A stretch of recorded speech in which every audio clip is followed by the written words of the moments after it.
آج سے کوئی 40 سال قبل میں بڑے بھائی کے ساتھ مشرقی پاکستان تھا اس وقت 67-68 کی بات کر رہا ہوں، سیر کے لیے گئے تھے. میرے ایک ہمنام اسرار الحق صاحب وہاں پہ چیف انجینئر تھے پاک PWD کے. انہوں نے دعوت دی تھی، آپ میں یہاں ہوں سیر کرا دوں. ڈھاکہ اور مختلف جگہیں، چٹاگانگ، چوٹوگرام جسے کہتے ہیں. وہاں ایک ملاقات میں اسرار الحق صاحب نے، وہ اب امریکہ جا چکے، وہیں کیا بات ہو گئی. پہنچی وہیں ایک خاص جہاں کا خبیر تھا. انہوں نے ایک جملہ کہا جس پر مجھے بہت پیش آیا تھا. جملہ سنیے: India is a very great country and Pakistan is only a nuisance to it. انگریزی دان لوگوں نے تو سمجھ لیا ہوگا.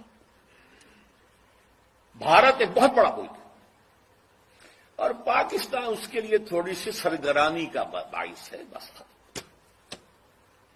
آج یہ جملہ 100% آپ کے نگاہوں کے ساتھ، اگر آنکھیں بند کیے رکھیں تو اور بات ہے، اگر حالات کے رخ کو نہ پہچاننا چاہیں تو لگے رہے اپنے دھندوں میں، کاروبار میں، اللہ اللہ خیر اللہ. ورنہ صورتحال یہ پیش آ چکی ہے. الٹی گنتی شروع ہو چکی ہے. لیکن اس سب کے باوجود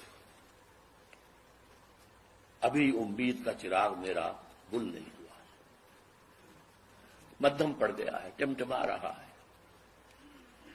لیکن میرا ایک جو امید کا سہارا ہے وہ 400 برس کی تاریخ ہے بھارت کی، ہندوستان کی، جس کے کوئی منطقی تقاضے نظر آتے ہیں. اور مستقبل کی پیشین گوئیاں ہیں محمد رسول اللہ صلی اللہ علیہ وسلم. تو یا ماضی میں روشنی نظر آتی ہے یا مستقبل، حال میں نہیں، کچھ نہیں. We have been cut to size. اور جو تھوڑا سا شوشہ چھوڑا ہے مشرف صاحب نے کہ میرا جو چین کا دورہ تھا وہ اسی مقصد کے لیے تھا، وہ بیلنس کرنے کے لیے گئے تھے.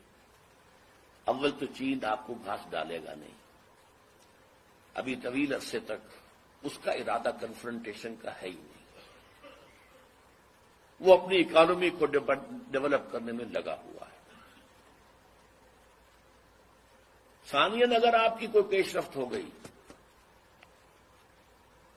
تو آپ کے اوپر زبردست حملہ جو ہے بھارت کا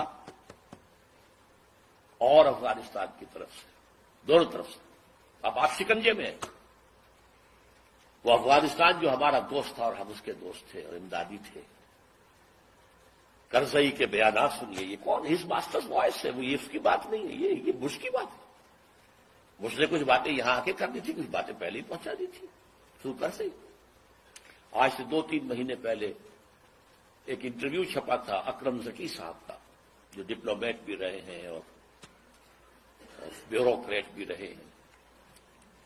یہ قومی ڈائجسٹ میں ان کا انٹرویو چھپا تھا اور انہوں نے یہ کہا تھا، لکھ کے رکھ لو، ان قریب بھارت پاکستان پر بہت بڑا حملہ کرے.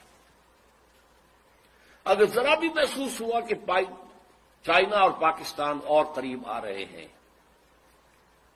تو یہ کانٹا پھر نکال دینا پڑے گا. یہ تو پھر بہت بڑی بات بن جائے گی ان کے لیے. یہ تو کانٹا ہوگا پھر درمیان میں. بہرحال اس کے باوجود میں آپ سے کہہ رہا امید ہے کہ شاید کوئی معجزہ اللہ تعالیٰ کی طرف سے. پاکستان کا قیام بھی معجزہ تھا اور پھر تاتاریوں کا معجزہ کچھ تھا، تو اب بھی معجزہ ہو سکتا ہے. تاتاریوں کی تاریخ جو ہے تو دہرائی جا سکتی ہے. اور پھر لیکن اسی خطے سے اسلام کا احیاء ہوگا، چاہے ہمارے کروڑوں مر جائیں اور اس کے بعد ہندو مسلمان. اور یہ پیشین گوئی شاہ ولی اللہ دہلوی کی ہے کہ ایک وقت آئے گا کہ ہندوستان کی اونچی ذات کے لوگوں کی اکثریت اسلام قبول کر لے گی. دیکھیے ہمارے ذہن میں خیال بھی آتا ہے تو نچلی ذات کا، شیڈولڈ کاسٹ کا، شودروں کا نہیں، اونچی ذات کے ہندوؤں کی اکثریت جو ہے اسلام قبول کر لے گی. اب آئیے آخری کلائمیکس. یہ تو حالات ہیں، تاریخ کا رخ ہے، جا رہا ہے. پاکستان کدھر جا رہا میں روک نہیں سکتا، آپ روک نہیں سکتے۔